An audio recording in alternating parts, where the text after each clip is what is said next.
Boy ate happily, while his parents hid their hunger, until a stranger changed everything. Welcome back and enjoy the story. The cafeteria was nearly empty that night, except for the distant hum of a poorly tuned TV and the slow sweep of a broom across the already clean floor. In the corner, a family huddled by the window, where rain fell heavy and constant. The boy, with eyes bright with expectation, bit into his sandwich slowly, savoring each piece as if it were treasure. He smiled, unaware of the tension in his parents' shoulders. Catherine averted her eyes from her son's plate. The warm smell of food made her stomach contract violently, a hollow emptiness that seemed to grow larger with each passing moment. Samuel adjusted the collar of his coat, covering his neck to try to contain the chills.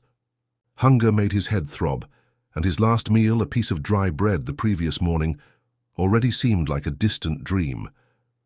They weren't eating, not because they didn't want to, but because they couldn't. Hunger bit, slow and cruel, but nothing hurt more than the shame. Their son was happy, and that was all that mattered, but pretending they were fine didn't make the sensation any less cruel. Catherine clenched her fists in her lap, her nails digging into her palms. Samuel closed, his eyes for a moment, fighting against the dizziness. The waitress passed by them, hesitated. Perhaps she had seen the tremor in the man's hands as he steadied himself on the table. Perhaps she had noticed how the woman bit her lip forcefully, as if trying to contain something. But she didn't ask. Some silences said everything. From across the cafeteria, a man watched. His gaze wasn't judgmental, but one of quiet curiosity. The way the parents looked at their son, how they disguised the tightness in their stomachs, how they sustained the boy's happiness with an invisible sacrifice. All of this told him more than any words could. After a moment, he stood up and walked over to them. The parents immediately stiffened. It was automatic. Catherine raised her head. Samuel straightened in his chair. They were used to being seen but not noticed, until that moment. "Would you accept something to eat?" The man's voice was calm but firm. The two froze. Samuel swallowed hard. Catherine lowered her eyes, feeling shame spread across her face. "I insist. What else do you need?" The pause was long. The boy looked at his parents, confused but curious. The answer was on the tip of their tongues, in the knot in their throats, in the hunger that made their bones feel heavier. But admitting it meant something more than accepting food. It meant admitting they had nothing. And that was harder than simply feeling hunger. The pause between the question and the answer lasted only a few seconds, but to the parents, it felt like an eternity. The man before them, well-dressed, polite, patient, didn't seem to have bad intentions, but accepting something from him meant admitting they were in a situation they could no longer hide. Samuel looked at his son, who continued smiling, absent-mindedly licking his lips after a sip of juice. He didn't understand the weight of this moment, didn't understand that each piece of food he brought to his mouth was a choice made by his parents, the choice to go hungry so he wouldn't have to feel the same emptiness in his stomach. Catherine took a deep breath and forced a smile, fighting against the shame. "Thank you, but we're fine." The man tilted his head slightly, as if analyzing that response. Then he pulled up a chair and sat down, uninvited. He wasn't rude or arrogant, just determined. "I understand," he said calmly, "but believe me, I'm not just here to offer dinner." The parents exchanged glances, now even more suspicious. "I saw how you look at him," he continued. "How you do everything so this boy doesn't carry the weight of what you're facing. That says a lot about you." He looked at the child and smiled. "What's your name?" "Philip," the boy replied with his mouth full, without hesitation. The man laughed lightly. "Philip, a good name. And tell me, Philip, what do you want to be when you grow up?" The boy blinked a few times, as if he had never stopped to think about this seriously. "I like numbers, and I want to be very smart, like the teachers at school." The man nodded thoughtfully. "And what if I told you I could ensure you have the best teachers in the country?" Samuel's eyes widened, sitting more upright in his chair. Catherine furrowed her brow, instinctively pulling her son closer. "What are you talking about?" Samuel asked, his voice firm but laden with hesitation. The man opened his wallet and pulled out a card, sliding it across the table. The name shone in gold letters, the name of a school that only millionaires could afford. "I'm one of the main investors in this institution," he explained. "And Philip has just won a full scholarship." Silence. Samuel blinked as if he had misheard. Catherine held the card, her fingers trembling slightly. This doesn't make sense," she murmured. "You don't even know us." "I don't need to know you to know that this boy has parents who would give their lives for him," the man said, his voice firm but gentle. "That already tells me everything I need to know." Samuel closed his eyes for a second, as if trying to process the information. Catherine looked at her son, who stared at all of this without understanding the gravity of what was happening. "He will have access to the best teachers, the best opportunities. You won't have to worry about tuition, materials, nothing. And when the time comes to choose a university, he'll be prepared for any of them." Catherine held her son by the shoulders, as if she needed to anchor herself to avoid falling apart. "Why?" she asked, her voice choked. "Why are you doing this?" The man observed Philip, who smiled without understanding the commotion around him. "Because every boy with a sparkle in his eyes deserves a future that isn't limited by circumstances." Samuel rubbed his face with his hands. Catherine took a deep breath and squeezed her son's hand. Philip, still not fully understanding, pulled the card from his mother's hands and smiled at the man. "Thank you, sir." The millionaire smiled back. "Don't thank me now, Philip. Just promise you'll make the most of this chance." The boy nodded, vigorously. The future that his parents had never imagined was now before them, and for the first time in a long time, dinner that night didn't have a bitter taste. Catherine stood frozen at the kitchen counter, the scholarship letter clutched tightly in her hands.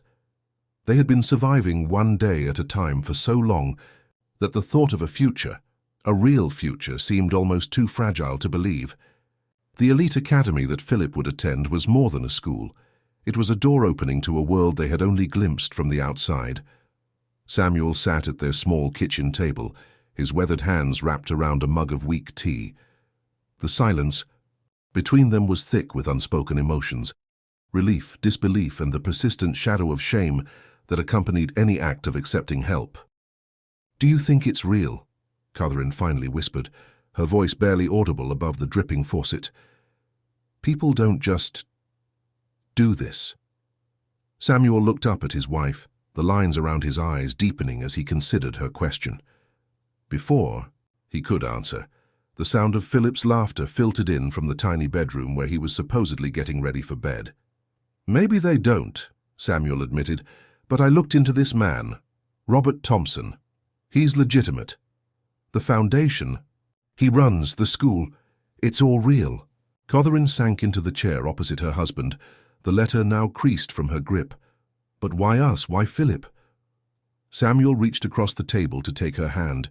His palm was rough against hers, calloused from the manual labor he'd been piecing together since the factory closed. "Does it matter? Our boy has a chance, Catherine, a real chance."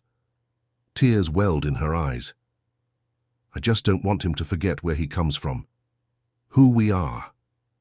"He won't," Samuel assured her, though his own voice held a hint of uncertainty. "We won't let him." Outside their apartment, the city continued its nightly rhythm, cars passing, voices calling, lives unfolding in parallel to their own. Inside, a family stood at the precipice of transformation, caught between gratitude and fear of the unknown path ahead. If you are enjoying the story, type 5 in the comments and subscribe for more videos like this. If not, type 0. It helps me create even better content for you. Continuing, Philip's first day at Wellington Academy arrived with the crisp anticipation of autumn. The school stood like a fortress of opportunity, its brick walls and ivy-covered facades promising wisdom and prosperity to those worthy enough to enter. Philip, dressed in his new uniform, starched, pressed, and smelling faintly of the detergent his mother had splurged on, clutched his backpack with knuckles gone white. "Remember, you belong here just as much as anyone else," Catherine whispered, kneeling to straighten his already perfect tie. Her eyes searched his face, memorizing the mixture of excitement and terror that made him look both younger and older than his 8 years. "What if they can tell?" Philip asked, his voice small. "Tell what, sweetheart?" "That we're poor." The word hung between them, sharp and honest in a way that made Catherine's heart twist. She had spent the previous night burning the midnight. Oil to alter his uniform, a second-hand purchase from the Academy's recommended supplier that had still cost nearly a week's groceries. She had taken in the waist, fixed the fraying cuffs, polished the brass buttons until they gleamed like new. "Listen to me," she said firmly, cupping his face in her hands. "You are Philip Allen, and you are brilliant. That's all anyone needs to know." Samuel, who had taken the morning off from his job search to see his son off, placed a steady hand on Philip's shoulder. "You'll show them what you're made of with this," he tapped Philip's forehead.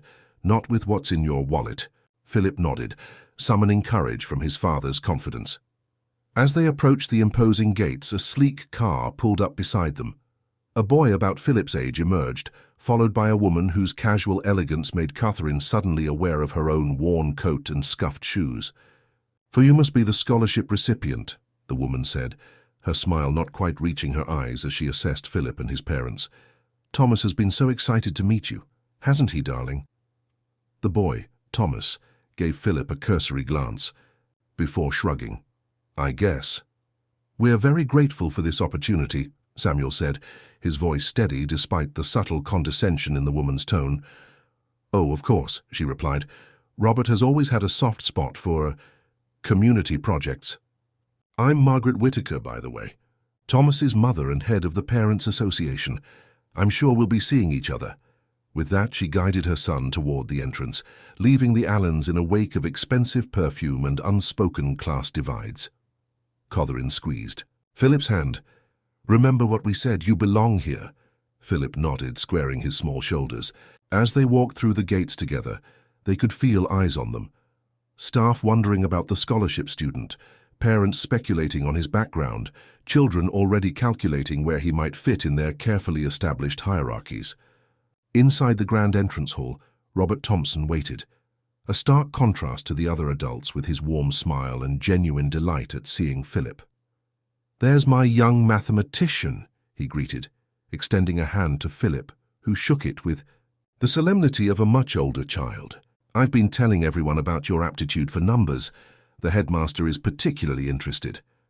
"Thank you for everything, Mr. Thompson," Catherine said, emotion making her voice thick. Robert waved away her gratitude. "I'm just opening the door, Mrs. Allen. It's Philip who will walk through it." He turned to the boy. "Ready to meet your teacher?"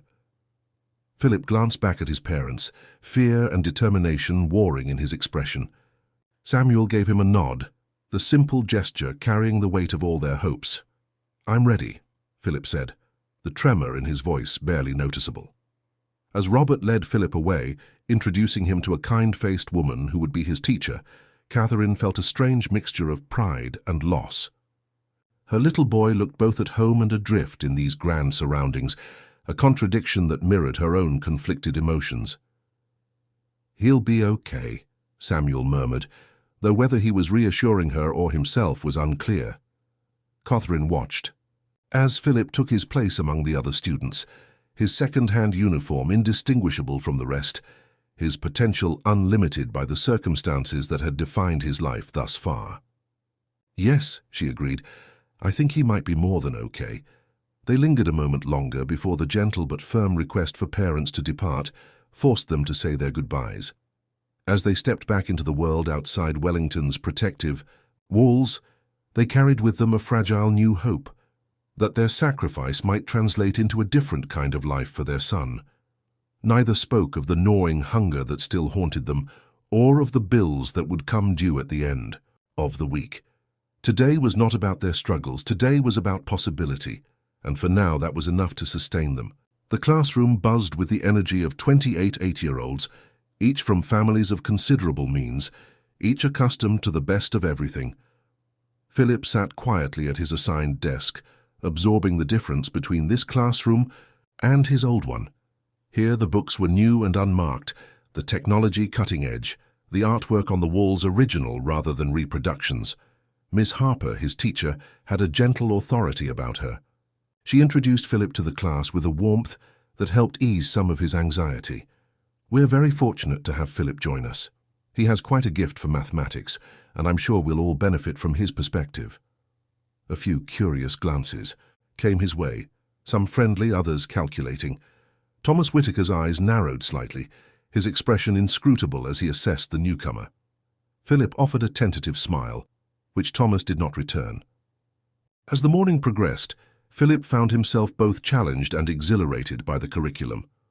The mathematics lesson, in particular, felt like stepping into a world that had been waiting for him. Miss Harper asked a question about patterns. That stumped most of the class, but Philip raised his hand, the answer clear in his mind.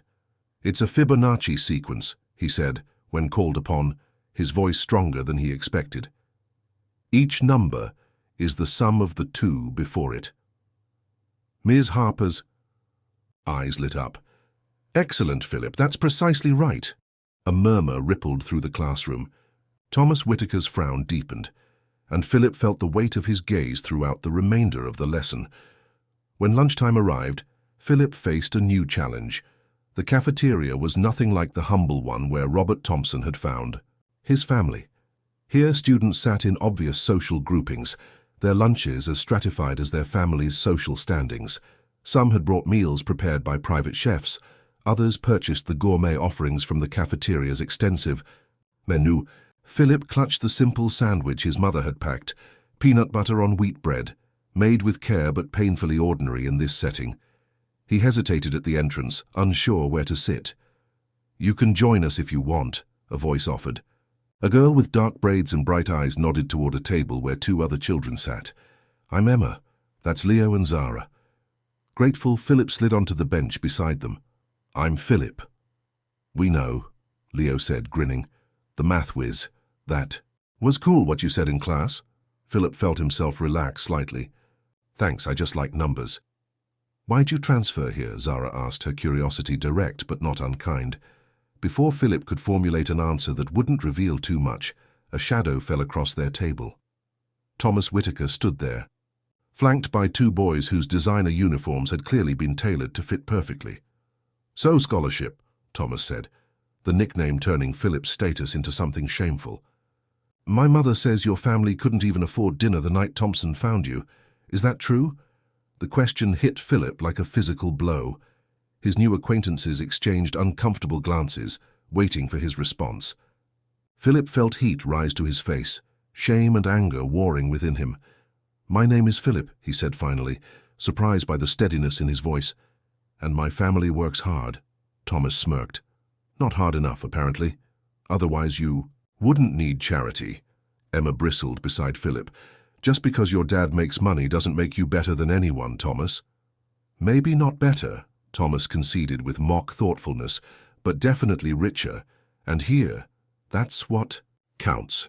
As Thomas and his friends walked away laughing, Philip stared down at his simple sandwich, his appetite gone.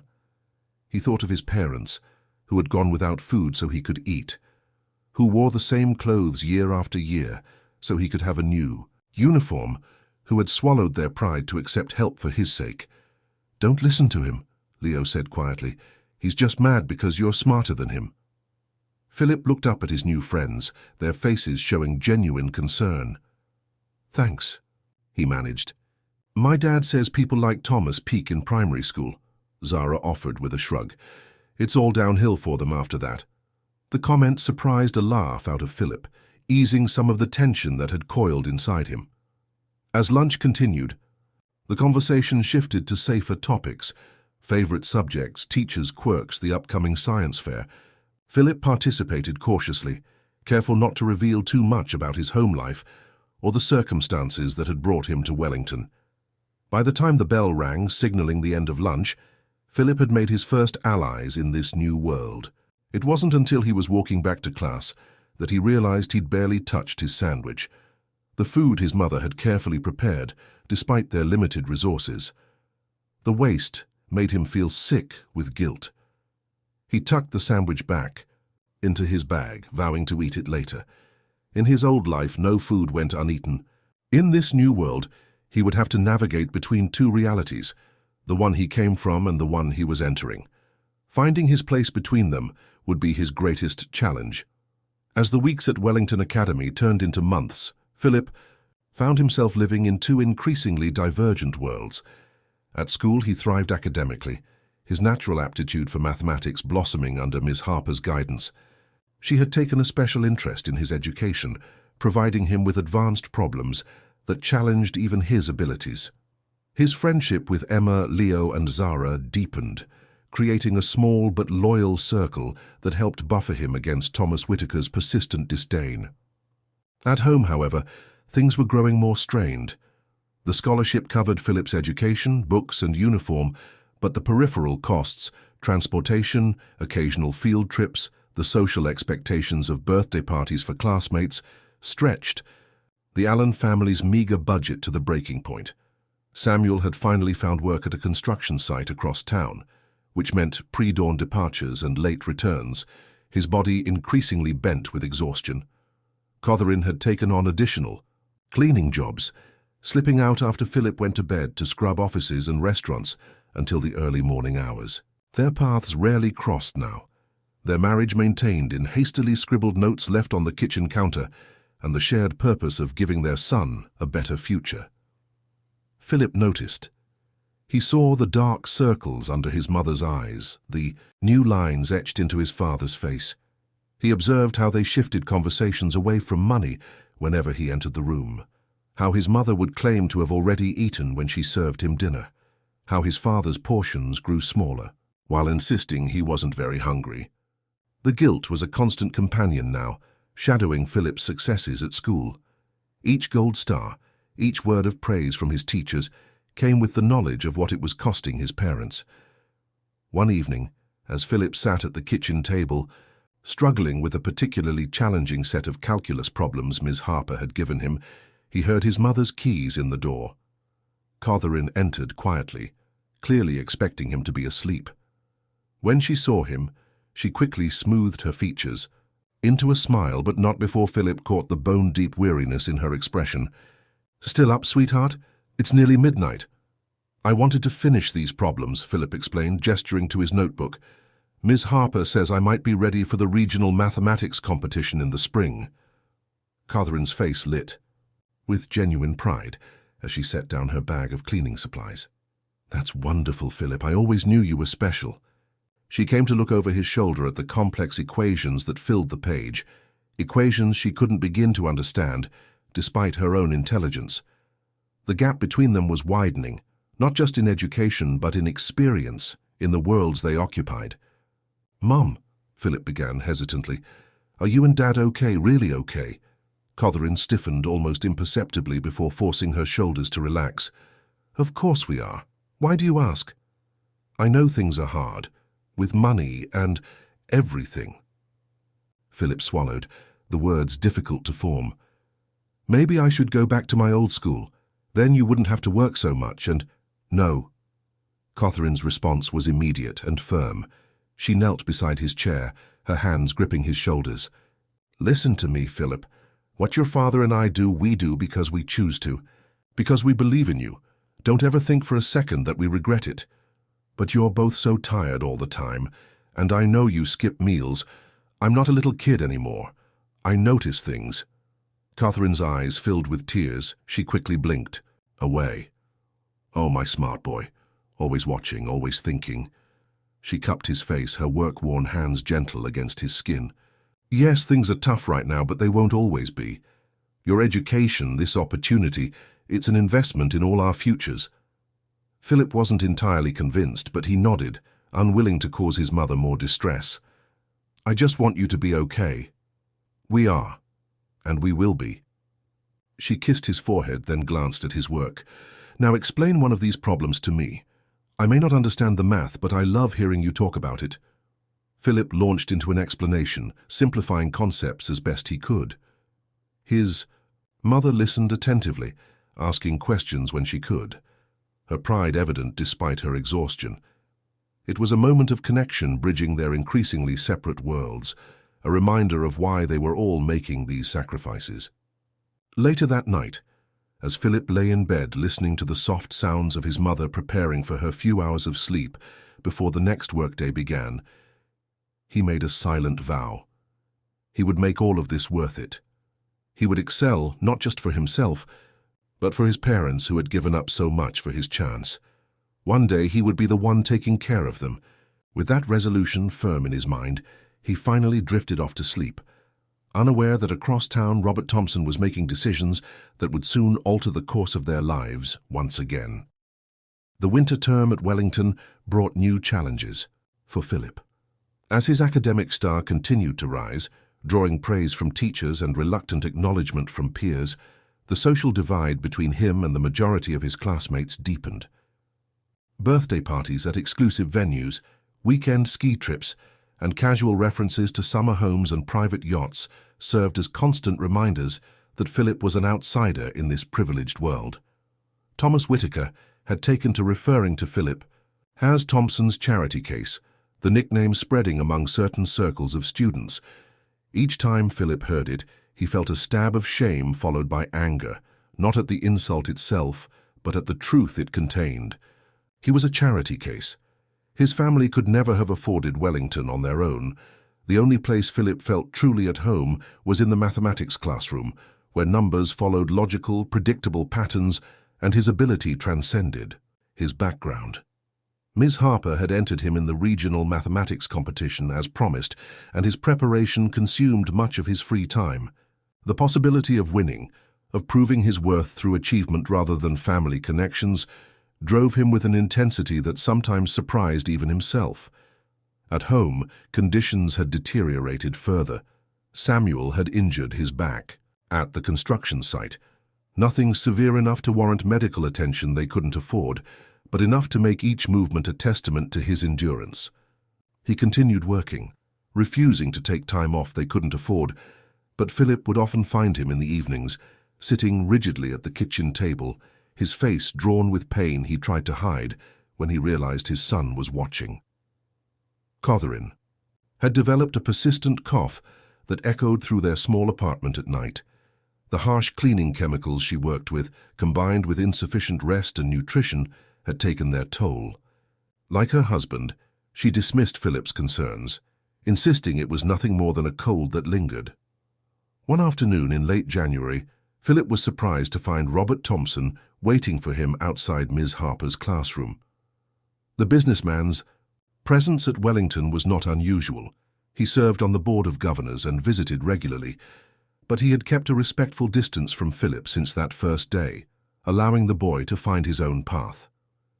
"Philip," Robert greeted him warmly, "Ms. Harper tells me you're making remarkable progress. The youngest student she's ever recommended for the advanced track." Philip shifted uncomfortably under the praise. "I just like the work, sir." Robert smiled, recognizing the humility that had drawn him to the family in the first place. "I wonder if you might join me for a moment. There's something I'd like to discuss with you." Curious, Philip followed Robert to an empty conference room. Through the large windows, he could see other students crossing the courtyard, their breath forming clouds in the cold air. Thomas Whitaker was among them, his loud laugh carrying even through the glass as he gestured animatedly to his usual group of followers. "I saw your father yesterday," Robert said once they were seated, his tone careful. Philip's attention snapped back to the man across from him. "My father? Where?" "At Mercy General. I was there visiting a friend, and I saw him in the emergency department." Cold fear gripped Philip. "Is he okay? What happened?" Robert held up a reassuring hand. "He's all right, Philip. It seems his back injury was more serious than he let on. One of his co-workers insisted on bringing him in when he collapsed at the worksite." Philip's mind raced with implications: the cost of a hospital visit, lost wages, his father's pride. "Does my mom know?" "Yes, the hospital contacted her. She was there when I saw them." Robert paused, seeming to choose his next words carefully. "Philip, I don't want to overstep, but your parents are facing some significant challenges right now. Your father will need rest to recover properly, which means he won't be able to work for some time." The reality of what this meant hit Philip with crushing force. They had been barely scraping by with both parents working, without his father's income. "I should go home," Philip said, half rising from his chair. "They need me." "They need I ought to continue succeeding here, Robert countered gently. That's why I wanted to speak with you directly. I've made some arrangements that I hope will help your family through this difficult period. Philip sat back down, wary but listening. I've covered your father's medical expenses and arranged for a proper rehabilitation program. I've also set up a temporary stipend to replace his income while he recovers. Seeing Philip's expression, Robert added quickly, It's not charity, Philip. Think of it as an extension of your scholarship, an investment in your entire family's well-being, so that you can focus on your education. Philip struggled with conflicting emotions. Relief that help was being offered, shame that it was needed, and a deepening sense that his family's independence was being eroded by their circumstances. Why are you doing all this? He asked. The question that had lingered since that first night in the cafeteria, finally finding voice. Robert's expression grew contemplative. Many years ago, I was the boy whose parents couldn't afford dinner. No one saw us or offered help. We lost our home, and I lost a year of school living in shelters and the back of our car. He met Philip's gaze directly. When I saw your family that night, I saw intelligence and dignity in the face of hardship. I saw parents sacrificing everything for their child. I saw the kind of potential that deserves a chance. The simple honesty in his answer struck Philip, more powerfully than any elaborate explanation could have. For the first time, he saw Robert Thompson not as a wealthy benefactor bestowing charity, but as someone who genuinely understood their struggle. Thank you, Philip said quietly. But my dad, he's proud. He might not accept. He already has, Robert interrupted gently. Sometimes, Philip, the most courageous thing a parent can do is accept help for the sake of their child. As Philip processed this, a knock came at the door. Miss Harper entered carrying a folder. Sorry to interrupt, but I've brought those competition registration forms you requested, Mr. Thompson. Perfect timing, Robert replied. Philip, Miss Harper tells me you have a real shot at this competition. The winner receives not only a significant academic honor, but also a cash prize that could be quite helpful to your family. Philip looked between his teacher and Robert, determination crystallizing within him. In this moment of family crisis, the competition took on new meaning. Not just academic validation, but a tangible way he might begin to help his parents as they had helped him. I'll win it, he said, the quiet certainty in his voice surprising both adults. Miss Harper smiled. With your talent and the work you've been putting in, I believe you could. As they discussed the details of the competition, Philip felt a clarity of purpose he hadn't experienced before. His two worlds, home and school, had seemed in constant conflict, pulling him in opposite directions. Now finally he could see how they might align. His success at Wellington could translate directly into help for his family. What awaits Philip at the competition? Will his determination be enough to overcome the challenges ahead? How will his family adapt to their changing circumstances? As Philip's worlds continue to collide and transform, new possibilities emerge from unexpected places. The day of the regional mathematics competition arrived with a mix of sleet and nervous anticipation. Wellington Academy had arranged transportation for its participants, a sleek, heated bus that stood in stark contrast to the public transportation Philip usually took to reach the school. As he climbed aboard, his stomach knotted with tension. He hadn't slept well, his mind cycling between competition problems and worry about his father, who had been discharged from the hospital but remained confined to their apartment. His robust frame now moving with careful, painful deliberation. You look like you're heading to an execution, not a math competition, Emma observed as Philip sank into the seat beside her. She had qualified for the competition as well, though she freely admitted she didn't stand much chance of placing. Your brain working too hard already? Philip attempted a smile. Just nervous, I guess. You'll destroy everyone, Leo called, from the seat behind them, leaning forward. Even those private school robots from Westfield Academy. The confidence his friends showed in him both bolstered Philip's spirits and added to the pressure he felt. Ms. Harper had made it clear that Wellington hadn't had a regional champion in over a decade. The cash prize, $1,500 for first place, loomed large in Philip's mind. It wasn't enough to solve his family's financial problems, but it would help with bills while his father recovered. As the bus pulled away from Wellington's imposing gates, Thomas Whitaker pushed past to claim the seat across the aisle from Philip. Despite qualifying for the competition, Thomas had shown little interest in preparation, treating the event more as an expected extracurricular achievement for his college applications than a serious academic pursuit. "Ready to embarrass yourself?" "Scholarship?" Thomas asked, the familiar nickname carrying its usual sting. "My father says connections matter more than competitions anyway." "Then why are you even here?" Emma shot back before Philip could respond. Thomas shrugged, his casual arrogance a practiced art. "Family tradition. My grandfather endowed the mathematics department at Westfield. They practically had to name the top prize after someone in my family." The revelation struck Philip like a physical blow. "The Whitaker Prize," he murmured, recalling the formal name of the first-place award. Thomas smirked. "The very same, so you see, even if by some miracle you won, you'd still be accepting charity from my family." Philip turned away, staring out the window at the grey urban landscape sliding past. Thomas's words had found their mark, twisting the potential victory into something tainted. Was there nowhere he could succeed purely on his own merits? Emma squeezed his arm in silent support, her expression fierce with indignation on his behalf. Her loyalty, along with Leo's and even the quieter Zara's, had been unexpected gifts in Philip's transition to Wellington. They had never treated him as a charity case or an outsider, seeing instead the qualities that made him simply Philip. By the time they arrived at the host school, a sprawling public high school that served as neutral territory for the competition, Philip had pushed Thomas's comments to the back of his mind. He needed complete focus now. As the Wellington students filed into the gymnasium where the competition would take place, Philip caught sight of Ms. Harper in conversation with Robert Thompson, who had apparently come to observe the event. When Robert spotted Philip, he offered an encouraging nod.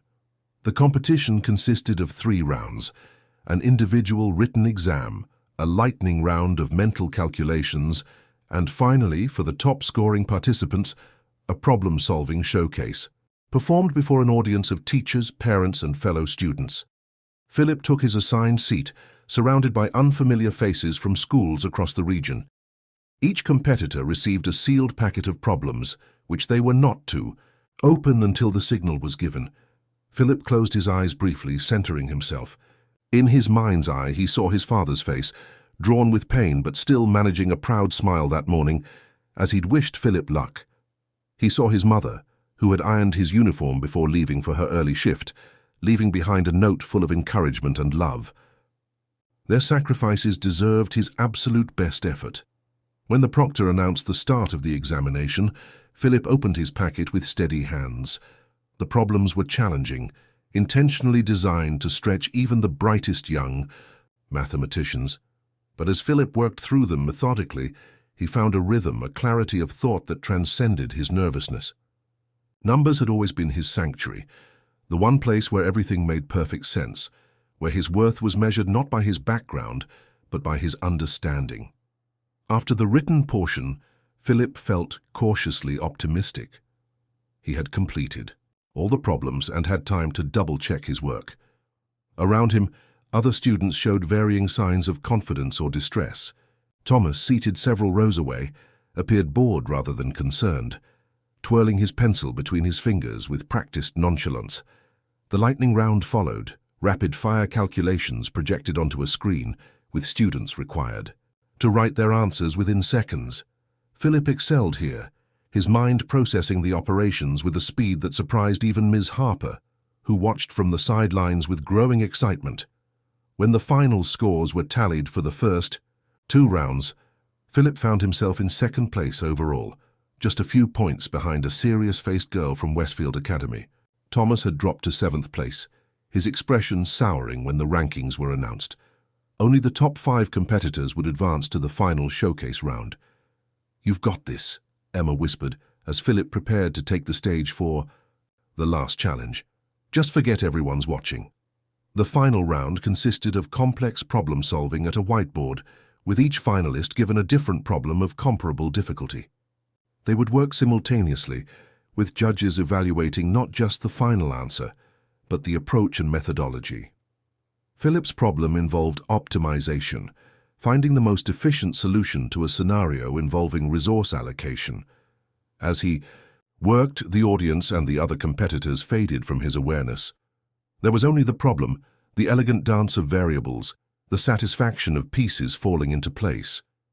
When he finally set down his marker, confident in his solution, he was surprised to find he was the first to finish. The judges approached each finalist in turn, asking questions about their work, probing the depth of their understanding. When they reached Philip, their questions were particularly rigorous, as if testing whether his rapid solution indicated true comprehension or just good fortune. Philip answered with clarity and insight, even suggesting an alternative approach that might be more efficient under certain conditions. The lead judge raised his eyebrows, clearly impressed by this additional level of analysis from such a young competitor. The wait for the final results was interminable. Philip sat with the Wellington team, trying not to fidget as the judges deliberated. Ms. Harper maintained a calm exterior, but her fingers drummed a nervous pattern on her knee. Robert Thompson sat a few rows back, his expression unreadable. When the announcer finally stepped to the microphone, Philip held his breath. In third place from Westfield Academy, Jessica Chen. Polite applause followed, as a petite girl made her way to the stage to receive her bronze medal and certificate. In second place from Wellington Academy, Philip Allen.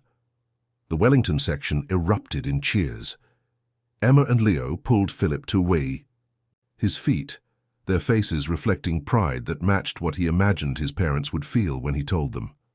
As he walked to the stage, Philip caught Robert's eye. The businessman gave him a subtle thumbs up, his smile genuine and warm. Second place came with a medal, a certificate and a check for $750, half the amount of the first place prize, but still a significant sum for the Allen family. Philip accepted these with a mixture of gratitude and disappointment. He had been so close to the full prize amount that would have helped his parents even more. And in first place, the winner of this year's Whitaker Prize for Mathematical Excellence from Westfield Academy, Michael Rodriguez. The winner, a lanky boy with glasses who had worked with methodical precision during the showcase, seemed shocked by his own victory. As he joined Philip on stage, he whispered, "Your optimization solution was brilliant. I didn't think I had a chance." The honesty of the comment eased some of Philip's disappointment. He had done his best, and apparently it had been recognized, not just by the judges, but by his fellow competitors.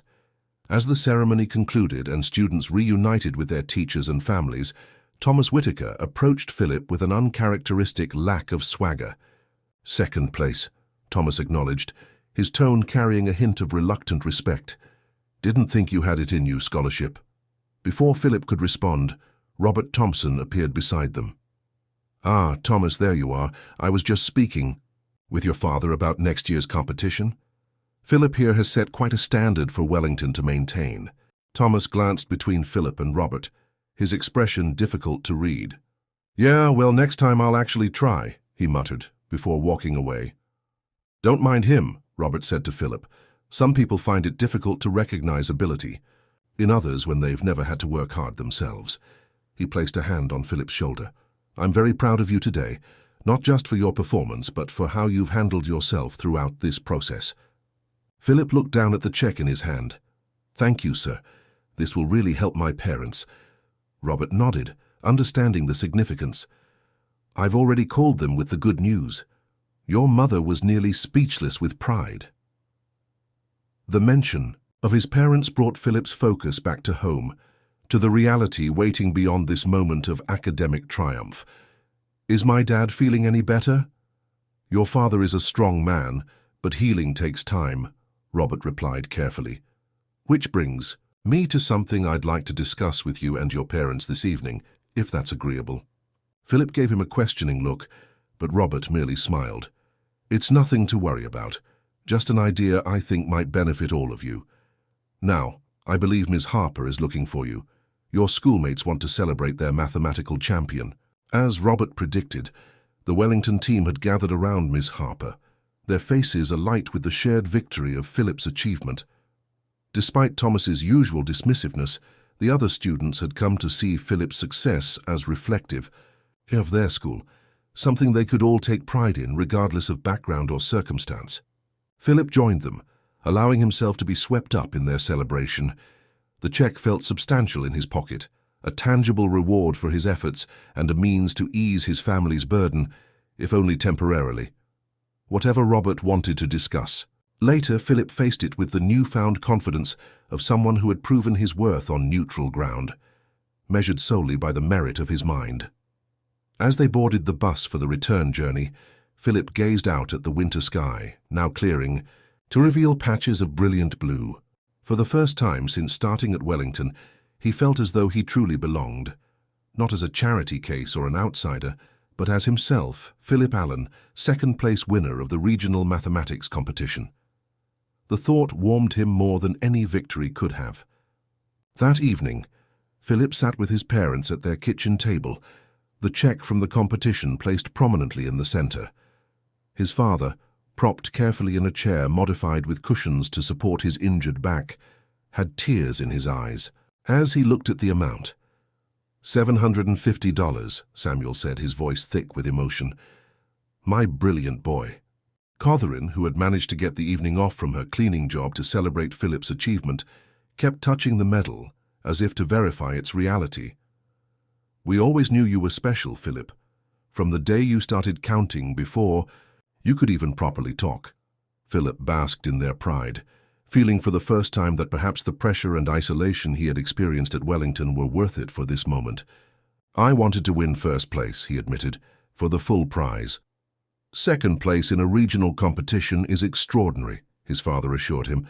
Most adults couldn't solve the kinds of problems you tackled today. A gentle knock at the door interrupted their family moment. Catherine rose to answer it, returning with Robert Thompson, who declined her offer to sit. I won't stay long, Robert said, aware of the intimate family moment he was interrupting. I just wanted to personally congratulate Philip and discuss that matter I mentioned earlier. The Allens looked at him expectantly, with the mixture of gratitude and wariness that had characterized their relationship from the beginning. Samuel, how is your recovery progressing? Robert asked. Philip's father straightened slightly, wincing at the movement.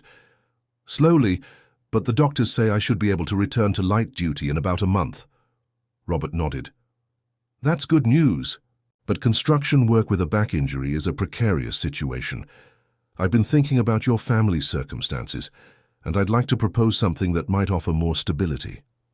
He withdrew an envelope from his coat pocket and placed it beside the competition check. My company has an opening for an administrative manager in our local office.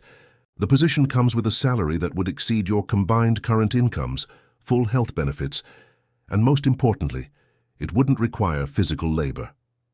Samuel stared at the envelope, not reaching for it. And you're offering this to me? I don't have the qualifications for management. You have more than you realize, Robert countered. You raised a son like Philip, which speaks to your values and intelligence. You've maintained your dignity through incredible hardship. You understand the worth of honest work. Those are qualifications I value highly. He paused. The technical aspects can be learned. Character is innate. Catherine took her husband's hand, her expression a complex mixture of hope and uncertainty. This is unexpected. It's another form of charity, Samuel said quietly, the words carrying no accusation, but rather a statement of his perception. Robert considered this. I understand why you might see it that way, but I'm a businessman, Samuel. I don't make charitable investments, I make sound ones. Your family has already proven its worth through Philip's achievements and your own resilience. He gestured to the competition check. Philip earned that today through his own merit. I'm offering you the opportunity to earn something through yours, not just a salary, but a career path that could change your family's trajectory. Samuel looked at his son, then at his wife, whose years of exhaustion showed in the fine lines around her eyes and the premature gray in her hair. They had sacrificed everything for Philip's future. Perhaps it was time to consider a different path for all of them. I'd like to know more about the position, Samuel said finally. Robert smiled, recognizing that this cautious response was neither acceptance nor rejection, but a willingness to consider possibilities that had seemed unattainable just hours before. As the adults discussed the details of the job offer, Philip watched silently, his mind processing the potential transformation of their lives. The second-place medal around his neck felt heavier now, weighted with the significance of what it had set in motion. For the first time, Philip allowed himself to imagine a future where his parents didn't have to sacrifice their health and dignity for his opportunities, where their family could thrive together rather than fracturing under the strain of their divergent circumstances. It wasn't a perfect solution, and it wouldn't erase the complexity of straddling two worlds. But it was a beginning, a shift from survival to possibility, and as Philip listened to his father asking increasingly engaged questions about the position, he felt something unfamiliar and precious take root within him. Hope. Have you or someone you know ever experienced a situation where an unexpected opportunity changed the course of your life? Share your thoughts in the comments. Robert Thompson's offer marked a turning point for the Allen family, though the transition wasn't without its challenges. Samuel, accustomed to physical labor and the straightforward metrics of construction work, initially struggled with the corporate environment. The learning curve was steep. New technology, office politics, the unspoken rules of a world that had previously existed beyond his reach. But he approached these challenges with the same quiet determination that had sustained the family through their hardest times. Catherine continued her cleaning jobs for several weeks, reluctant to fully trust that Samuel's new position would last. Years of precarious employment had taught her caution. But as Samuel's first paycheck arrived, followed by his second, she gradually reduced her hours, allowing herself to recover from the exhaustion that had become her constant companion. For Philip, life at Wellington evolved as well. His success at the mathematics competition had earned him a new kind of respect among his peers. Even Thomas Whitaker's attitude had shifted, not to friendship certainly, but to a begrudging acknowledgement that manifested as pointed indifference rather than active antagonism. The most significant change, however, came in Philip's relationship with his parents. As their financial situation stabilized, the guilt that had shadowed his educational opportunities began to lift. He no longer saw his mother's hands cracked from harsh cleaning chemicals, no longer heard his father's muffled groans as he forced his body to work through pain. Instead, he witnessed their gradual transformation, the return of color to his mother's cheeks, the straightening of his father's posture as proper medical care and reduced physical strain allowed his back to heal. Spring arrived with a gentle persistence, coaxing crocuses through the soil and softening the harsh edges of winter. On a rare Saturday when all three Allens were home together, Samuel proposed a family outing. "There's a park near the office," he suggested over breakfast, "with a chess pavilion. Thought we might spend the afternoon there, have a picnic maybe." Catherine and Philip exchanged surprised glances. Leisure activities had been so rare in their family that the concept seemed almost foreign. "I'd like that," Philip said, realizing how long it had been since they'd done anything together beyond survival. They packed a simple lunch, nothing extravagant, but there was enough for all of them, a quiet luxury that didn't escape Philip's notice. As they walked through the park, Philip observed his parents with new eyes. They held hands lightly, something he hadn't seen in years. His father walked more steadily now, the physical therapy having restored much of his mobility. His mother had cut her hair, a small act of self-care that reflected her reduced exhaustion. The chess pavilion bustled with activity. Elderly men, hunched in concentration over boards, young couples playing casual games, children learning the basics from patient mentors. Samuel secured an empty table, setting up the chess set he had borrowed from a colleague. "I'm a bit rusty," he admitted, as he arranged the pieces. "But your mother tells me you've been playing at school." Philip nodded. Wellington had a chess club that Emma had dragged him to one afternoon. He discovered a natural affinity for the game, the strategic thinking resonating with his mathematical mind. As they played, Philip found himself enjoying his father's company in a new way. Samuel might not understand calculus or the advanced concepts Philip was learning at Wellington, but he played chess with a craftsman's precision and a surprisingly creative approach to problem-solving. "Check," Samuel announced after a particularly clever sequence of moves. Philip studied the board, impressed. "Where did you learn to play like that?" "My father taught me before he passed," Samuel replied, a wistful smile crossing his face. "He always said chess was life in miniature. Sometimes you sacrifice a piece to win the game." The word struck Philip deeply. Wasn't that exactly what his parents had done? Sacrificed pieces of themselves, their comfort, their pride, their health, to give him a chance at a better life. "Your move, son," Samuel prompted gently. Philip refocused on the board, seeing a potential path to victory despite his father's strong position. As he reached for his bishop, a familiar voice cut through the ambient noise of the pavilion. "Philip? Philip Allen?" He looked up to find Ms. Harper approaching their table, a chess piece clutched in her hand. Her presence in this public park, so far from the rarefied environment of Wellington, seemed incongruous. "Miss Harper," Philip greeted her, rising automatically as Wellington had taught him to do when a teacher entered. "I thought that was you," she said warmly before turning to his parents. "You must be Mr. and Mrs. Allen. I'm Eliza Harper, Philip's mathematics teacher at Wellington. It's a pleasure to finally meet you." Samuel stood as well, extending his Hanasin. "Samuel Allen. This is my wife, Catherine. Philip speaks very highly of you." Miss Harper's smile deepened. "The admiration is mutual. Your son has quite a remarkable mind. We're very fortunate to have him at Wellington." Philip felt a flush of pride at her words, especially spoken in front of his parents. For once, the two halves of his life were intersecting in a positive way.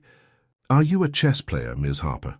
Catherine asked, noticing the piece in the teacher's hand. "I help coach the school's chess team, actually. I come here on weekends to learn from some of the masters." She gestured toward an elderly man watching their conversation from a nearby table. "Mr. Vasily over there was a grandmaster in his youth. He still plays circles around most of us." "Philip's been teaching me a few things about the game," Samuel said with a self-deprecating chuckle, "though I think I'm holding my own so far." Ms. Harper glanced at their board, assessing the position with a practiced eye. "Indeed you are. Mr. Allen, Philip, that bishop move you were considering? There's an even stronger play available." Philip re-examined the board, seeing the alternative she hinted at, a subtle knight maneuver that would create multiple threats simultaneously. The insight impressed him.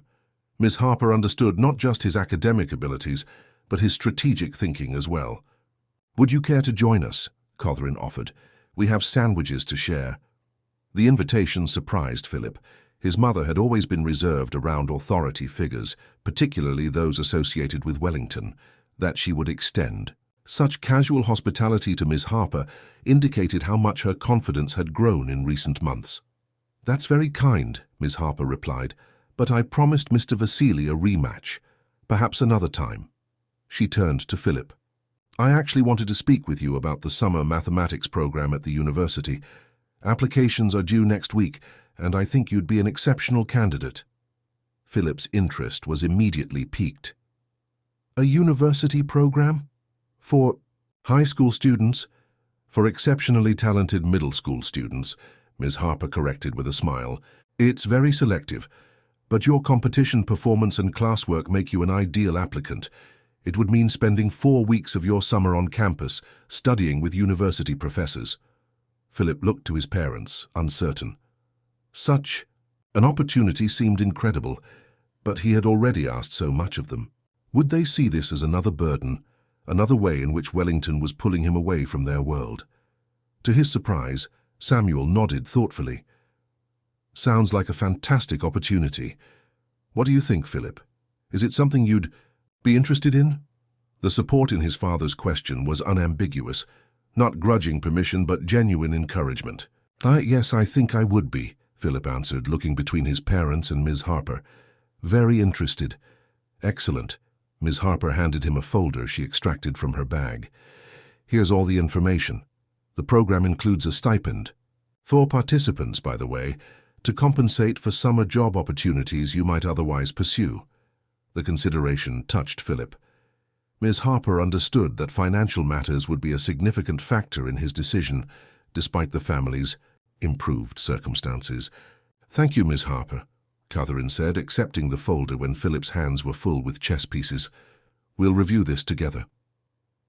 After Miss Harper departed to keep her appointment with the chess master, Philip and his parents continued their game in thoughtful silence.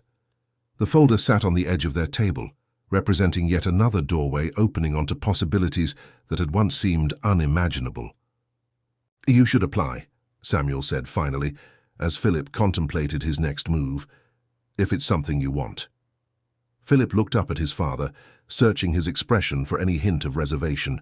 He found none, only the open, supportive gaze of a parent who wanted the best for his child, whatever form that might take. "I do want it," Philip admitted, "but I also want us to keep doing things like this, as a family." Catherine reached across the table to take his hand.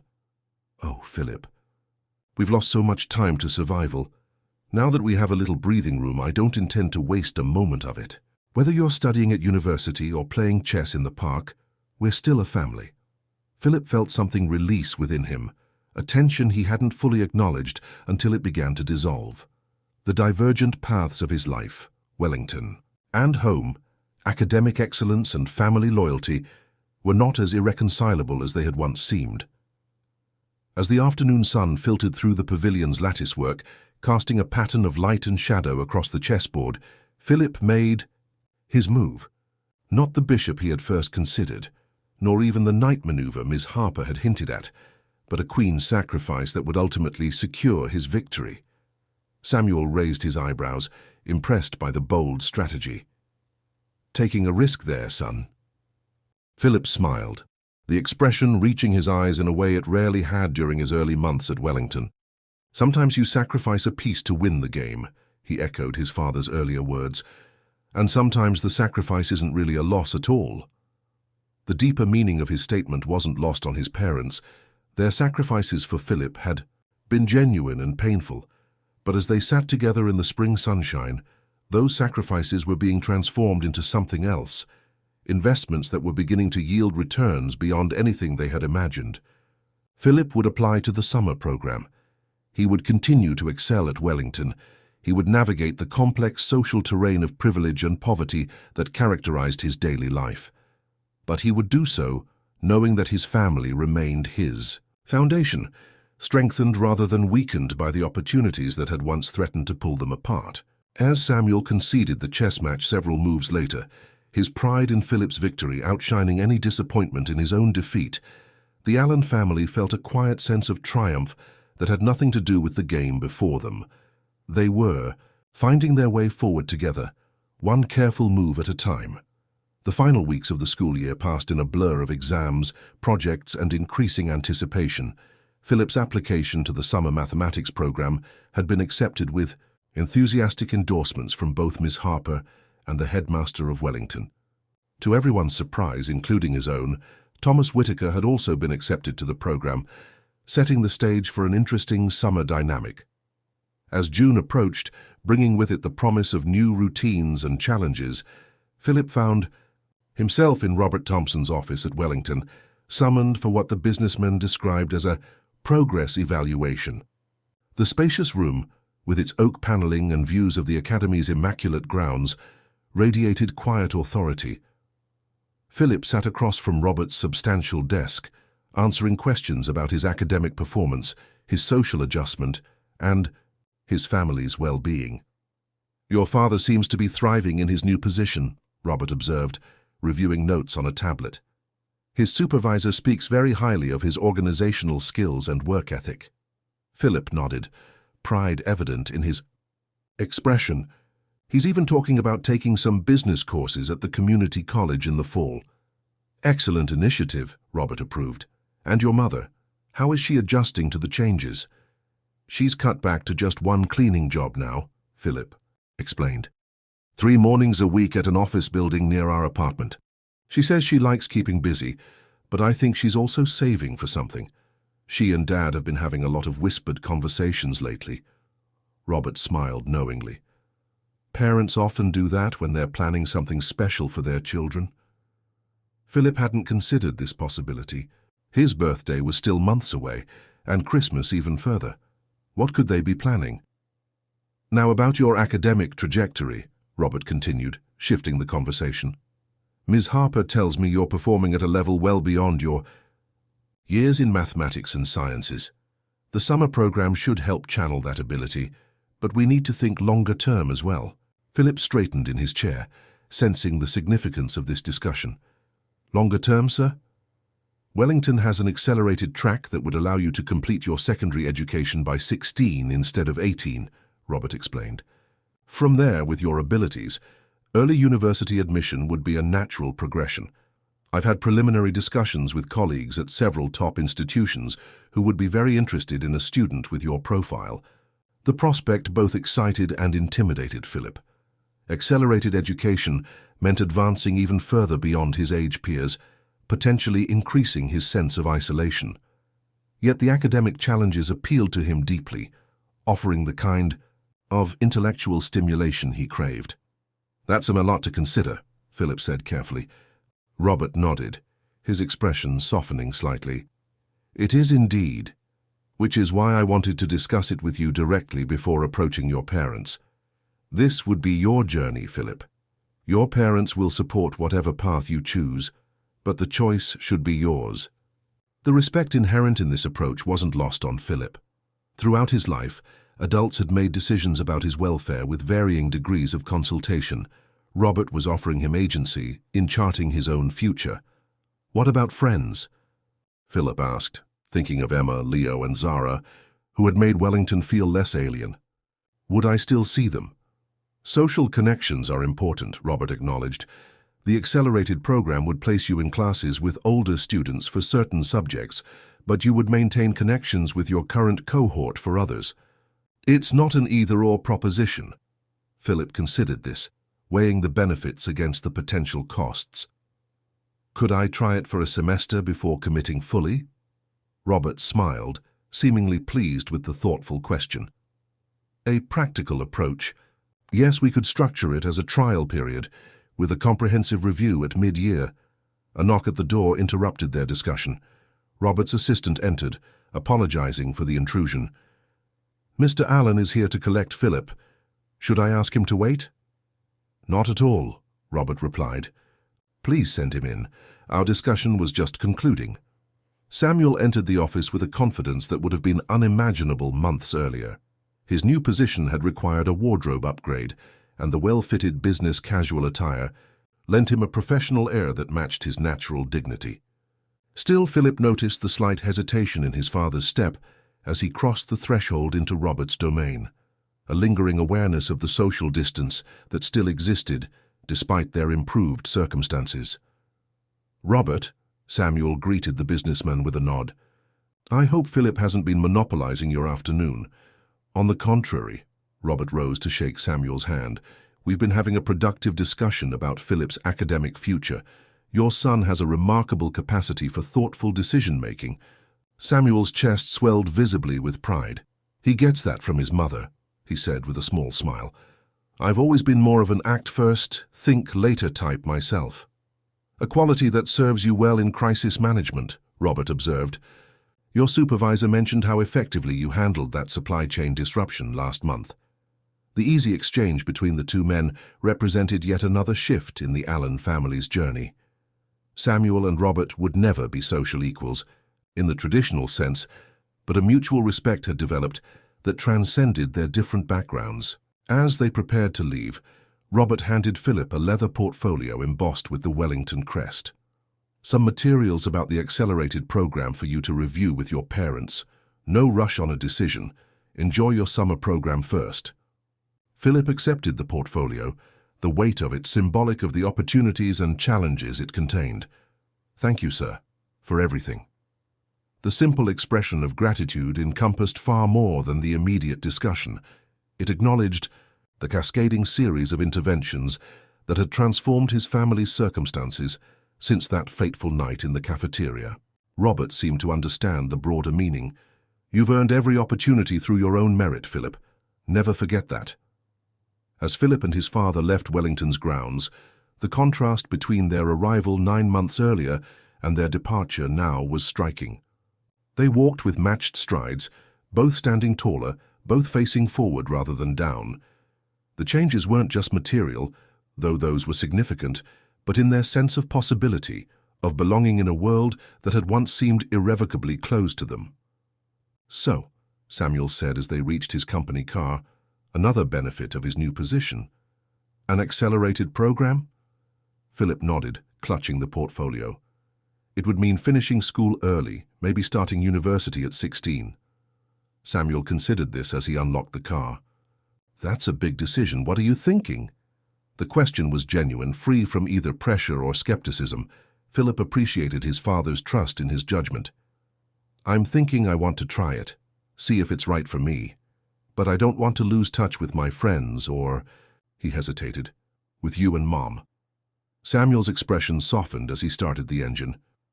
"Philip, your mother and I want you to fly as high as your wings will carry you. Don't ever worry that success will separate you from us. We're your parents, not anchors." The simple wisdom in his father's words settled over Philip like a warm blanket. As they drove home, the Wellington Academy gates receding in the rearview mirror, Philip felt a growing certainty about his path forward. The accelerated program, the summer university experience, the potential for early college admission, these weren't endings but beginnings, not separations but expansions, and his family would be with him step by step no matter how far the journey took him. A powerful summer storm lashed against the windows of the university dormitory, the rain creating rivulets that distorted Philip's view of the campus. 6 weeks had passed since his conversation with Robert Thompson about the accelerated program. 6 weeks of transformation and discovery. The summer mathematics program had exceeded Philip's expectations. Here, surrounded by other academically gifted students from diverse backgrounds, he had found a new kind of belonging. The university professors treated the participants as junior colleagues rather than children, challenging them with complex problems and encouraging creative approaches to solution. To Philip's surprise, his relationship with Thomas Whitaker had undergone its own transformation in this environment. Removed from Wellington's social hierarchy and placed in a context where intellectual ability was the primary currency, Thomas had revealed unexpected depths. His mathematical intuition, when he actually applied himself, was impressive. More surprising was his gradual shift toward treating Philip as a peer rather than an object of disdain. "Alan," Thomas called from across their shared dormitory room, interrupting Philip's contemplation of the storm. "Did you finish the topology problem set?" Philip nodded. "Just now. Did you get stuck on the Mobius strip application?" Thomas grimaced. "It doesn't make any sense. How can a surface only have one side? Everything has two sides." "It's counterintuitive," Philip agreed, "but I can show you with paper and scissors." He demonstrated the concept, creating a Mobius strip from a paper band with a single twist. Thomas watched with growing comprehension as Philip traced a line along the surface, eventually returning to the starting point without ever crossing an edge. "That's actually pretty cool," Thomas admitted, taking the paper construct to examine it more closely. Philip smiled, still getting used to these moments of genuine intellectual exchange with his former antagonist. "Professor Lee mentioned it has applications in engineering. Conveyor belts designed this way wear more evenly because the entire surface gets used." Thomas set the paper model down, his expression thoughtful. "You explain things better than so the professor sometimes. Ever thought about teaching?" The question caught Philip off guard. Teaching, I hadn't really considered it. "You'd be good at it," Thomas said with uncharacteristic sincerity. "You have a way of making complicated things seem obvious." Coming from Thomas, the observation felt significant. Philip had been so focused on his own academic advancement that he hadn't considered how his abilities might serve others. The idea settled in his mind, creating new possibilities to consider. A knock at their door interrupted the moment. One of the program counselors poked her head in. "Philip, you have visitors in the main lobby?" Philip checked the time, surprised. It was Tuesday evening. His parents weren't scheduled to visit until the weekend. "Who is it?" "A couple and another man. They said they're family." Curious, Philip followed the counselor down the hallway, Thomas trailing behind with undisguised interest in this unexpected development. As they descended to the lobby, Philip spotted his parents immediately.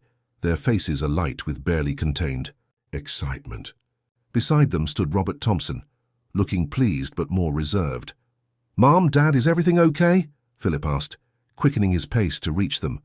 Catherine embraced him tightly. "Everything is wonderful, sweetheart. We have some news that couldn't wait until the weekend." Samuel placed a hand on Philip's shoulder, his expression a mixture of pride and nervous anticipation. "We wanted you to be the first to know. Your mother and I have made a decision." Philip looked between them, noticing now the large envelope his father clutched in his free hand. "What kind of decision?" Samuel exchanged glances with Catherine, who nodded encouragingly.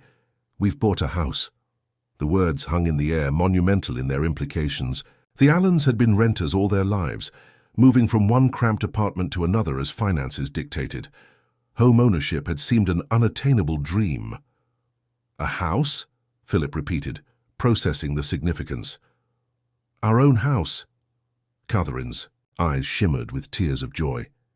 3 bedrooms, a proper study for you, a small garden out back. It's not grand, but it's ours, or it will be after closing next month. Philip felt a wave of emotion wash over him. A house meant permanence, security, a foundation in the most literal sense. "But how?" "Your father's new position made it possible," Catherine explained. "With his salary and the benefits, we qualified for a mortgage. And I've been saving every penny from my part-time work for the down payment." The whispered conversations Philip had noticed now made perfect sense. His parents had been planning this significant step, wanting to surprise him with the culmination of their efforts. "We wanted you to see it before you make your decision about the accelerated program," Samuel added. "The house is closer to Wellington, only a 20-minute bus ride. You'd have your own space to study, room for friends to visit." The thoughtfulness behind their timing struck Philip deeply. They had synchronized this major life change with his academic decisions, ensuring that their paths forward aligned rather than diverged. "Mr. Thompson helped us navigate the process," Catherine added, turning to Robert with gratitude. "Real estate in good school districts can be complicated." Robert shook his head modestly. "I merely made an introduction to a reputable agent. The Allens did all the heavy lifting themselves, saving diligently, building Samuel's credit through his new position, identifying the right property for their needs. It's been inspiring to watch." Thomas, who had been hovering at the periphery of this family moment, cleared his throat awkwardly. "Congratulations, Mr. and Mrs. Allen," he offered, his usual confidence replaced by an uncharacteristic sincerity. Philip introduced him, explaining Thomas's presence in the summer program. Catherine greeted him warmly, either unaware of or choosing to overlook his previous behavior toward Philip. Samuel shook his hand with the firm graciousness that had become his hallmark in professional settings. "Would you like to see the pictures?" Catherine asked Philip eagerly, pulling a folder from her purse. "We have the inspection tomorrow, but barring any major issues, we should close in 30 days. Philip nodded, still processing this monumental change in his family's circumstances. As they moved to a seating area in the lobby, he glanced at Robert, who watched the family with quiet satisfaction. This moment, his parents proudly showing him images of their modest but charming future home, represented the culmination of a transformation that had begun with a simple act of kindness in a nearly empty cafeteria. "The kitchen needs updating," Samuel explained, as Philip examined a photo of an outdated but spacious cooking area. "But that's something we can tackle over time. The important thing is the structure is sound, the neighborhood is safe, and the location works for all of us." Philip listened as his parents outlined their plans for the space. A desk by the bay window in Philip's room, bookshelves along the hallway, perhaps a small vegetable garden come spring. Each detail revealed not just practical considerations, but dreams long deferred now finding expression.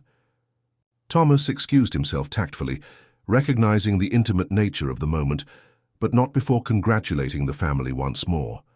His departure left Philip alone with his parents and Robert, the emotional weight of their news settling more fully.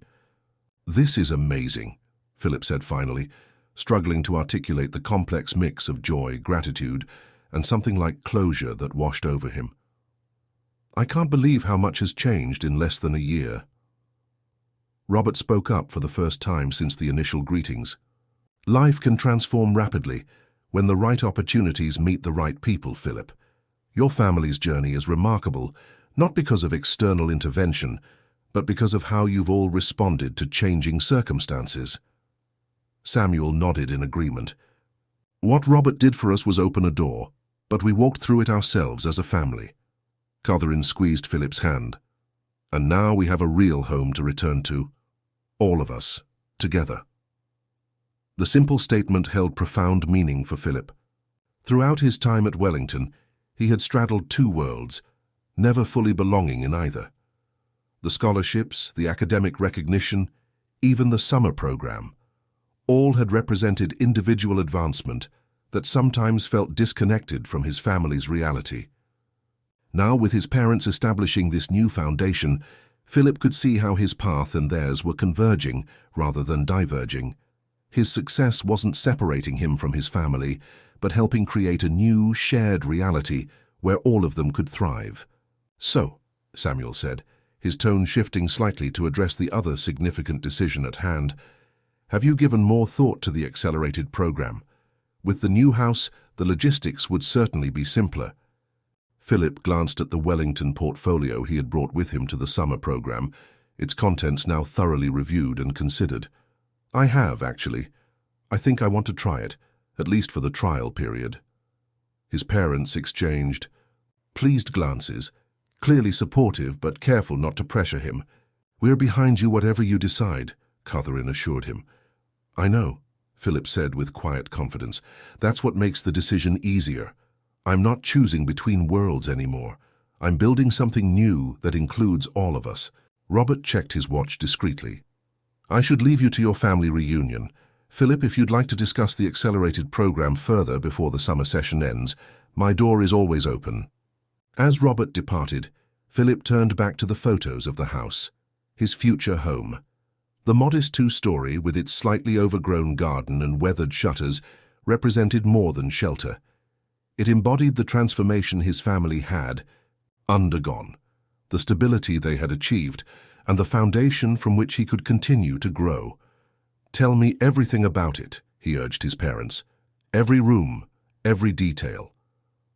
As the storm outside began to subside, Philip listened to his parents describe their plans and dreams for their new home. For the first time since starting at Wellington, he felt completely present, neither looking back with regret nor forward with anxiety, but fully immersed in this moment of family connection and shared possibility. The rain-washed windows now offered a clearer view of the campus, where other summer program participants hurried between buildings, their futures bright with potential. Philip knew he would soon rejoin them, returning to the challenging mathematics and intellectual camaraderie he had come to value. But this evening belonged to family, to celebrating how far they had come together and the journey that still lay ahead. In the warm lobby of the university dormitory, surrounded by his parents' joy and the tangible evidence of their new beginning, Philip Allen felt the final pieces of his divided life begin to align. The boy from the cafeteria, who had once hidden his hunger behind a careful smile, was becoming a young man with the confidence to embrace all aspects of his identity. Academically gifted student, loyal son, bridge between worlds, once separated by circumstance.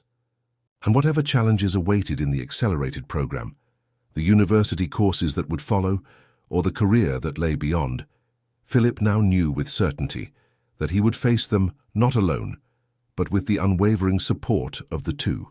People who had sacrificed everything to give him this chance, not as a burden of expectation, but as a foundation of love from which he could soar. The summer program concluded with a showcase of student projects, attended by family members, university faculty, and representatives from the participating schools. Philip's project on applied topology earned special recognition from the mathematics department, an honor that both pleased and humbled him.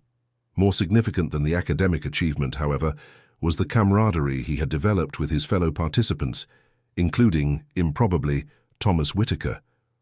"See you at Wellington, Alan," Thomas said as they packed up their dormitory room on the final day. "Try not to make the rest of us look bad in the accelerated program."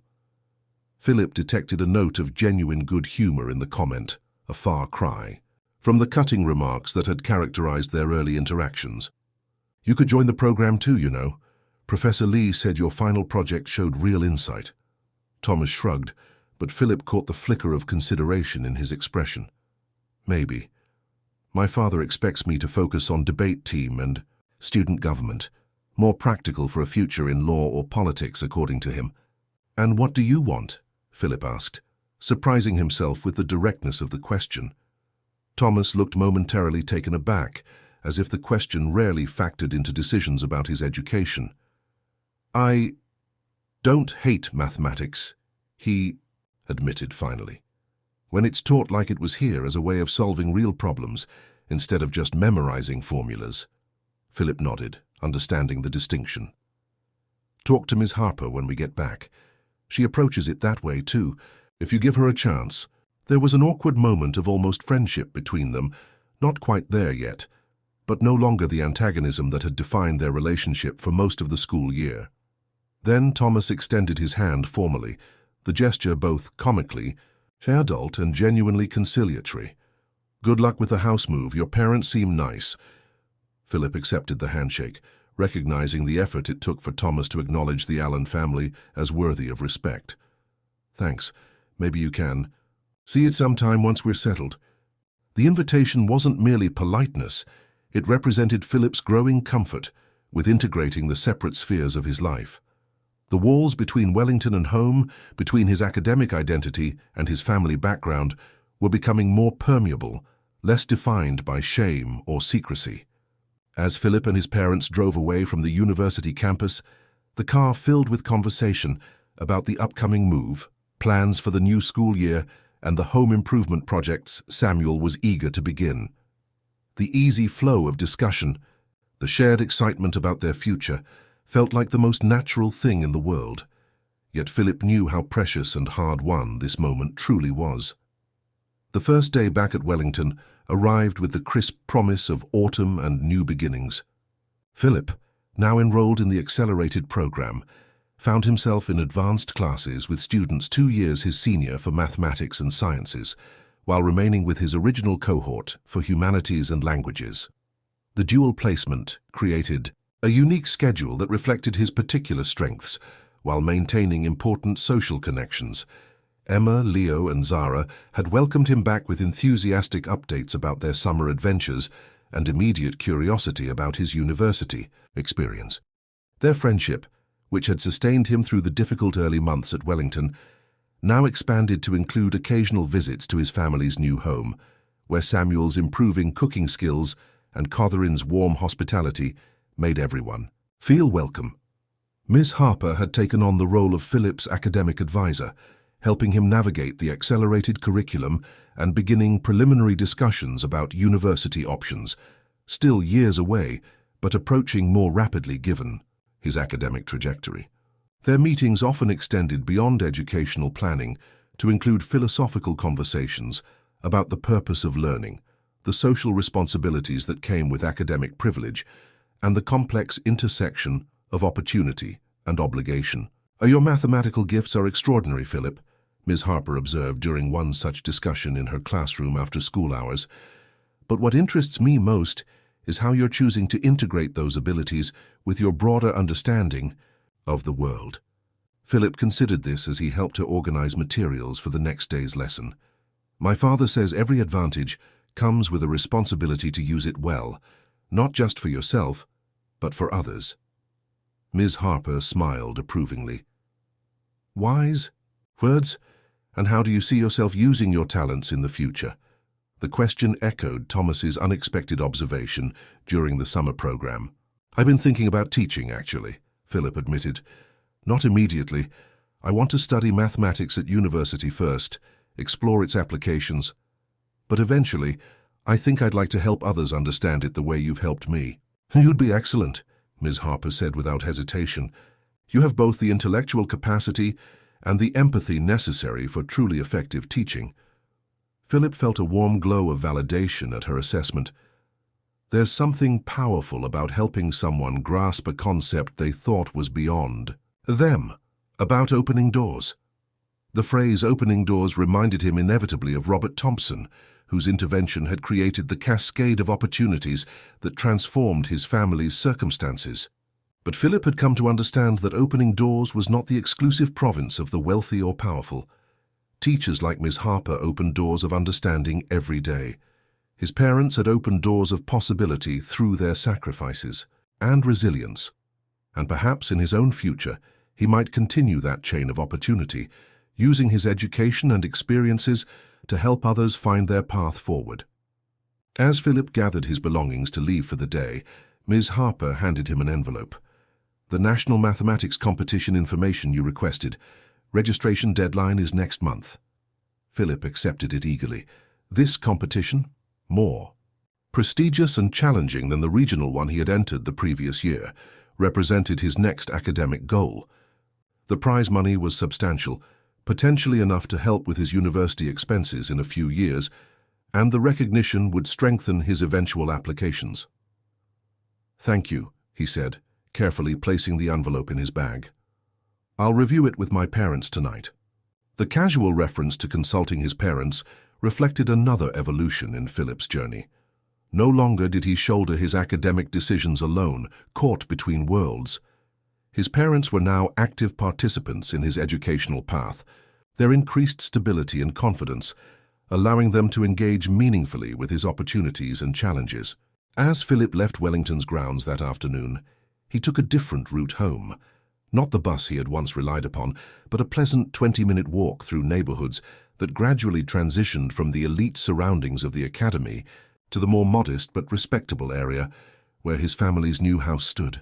The physical journey mirrored his internal one, moving between worlds not with the dissonance of before, but with an increasing sense of continuity and integrity. He arrived home to find his father in the small front garden, planting bulbs that would bloom in spring. Samuel looked up as Philip approached, his face breaking into a warm smile. "Perfect timing. I could use a mathematician to help me calculate the optimal spacing for these tulips." Philip set down his bag and joined his father in the satisfying work of preparing for a future season, a simple act of faith that represented so much about their family's transformation. Together they measured and planned, father and son working side by side as the afternoon sun cast long shadows across their newly established home. Inside, Catherine was preparing dinner, the kitchen still a work in progress with its half-painted cabinets and mismatched appliances. She greeted Philip with a kiss on the cheek and questions about his day, listening attentively as he described his classes and the national competition Ms. Harper had recommended. As they sat down to dinner, a proper family meal with all three of them present, a luxury that had once been rare, Philip looked at his parents and saw not just what they had been through together, but what lay ahead.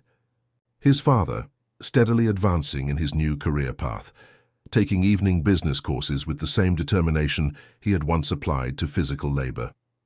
His mother, flourishing with reduced work hours, pursuing her own interests through community, college art classes and neighborhood improvement projects, and himself, no longer defined by lack or division but by possibility and integration, the boy who had once sat hungry in a cafeteria while his parents sacrificed their own needs for his, was becoming a young man with the capacity to honor that sacrifice through achievement, integrity, and eventually giving back.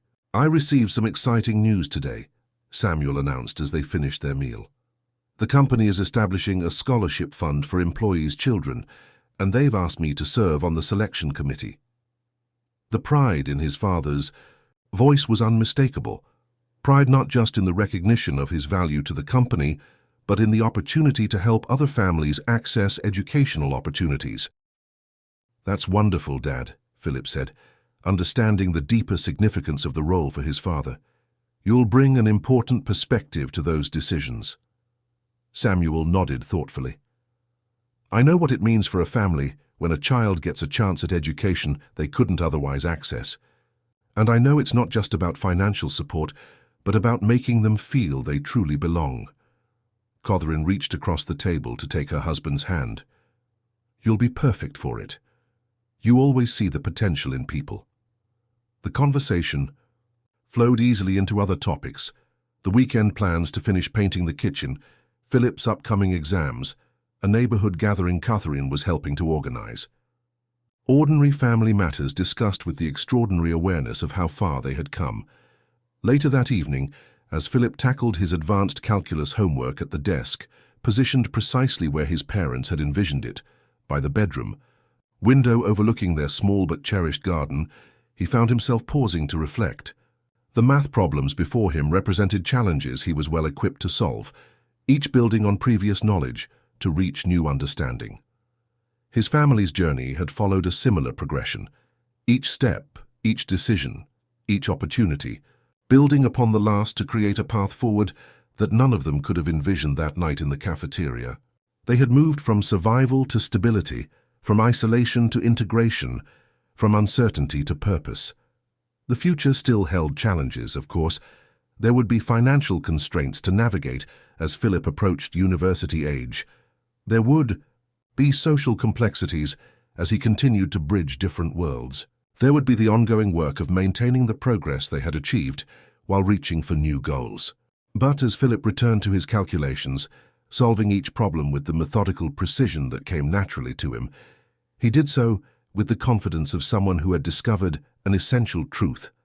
That transformation was possible, that paths could converge rather than diverge, and that the most powerful equation of all was the one that balanced opportunity with responsibility, achievement with humility, and individual success with family bonds. The future that Robert Thompson had glimpsed in that nearly empty cafeteria, the potential he had seen in a boy with bright eyes and parents willing to sacrifice everything, was unfolding in ways even he might not have predicted. Philip Allen was becoming not just a mathematical prodigy or a scholarship success story, but a young man of integrity and purpose, carrying forward the values his parents had instilled through their example. And that, Philip knew, was the most meaningful outcome of all. Congratulations. Type 9 in the comments so that I know you stayed until the end with me. Thank you for watching, and until tomorrow's story on this same channel.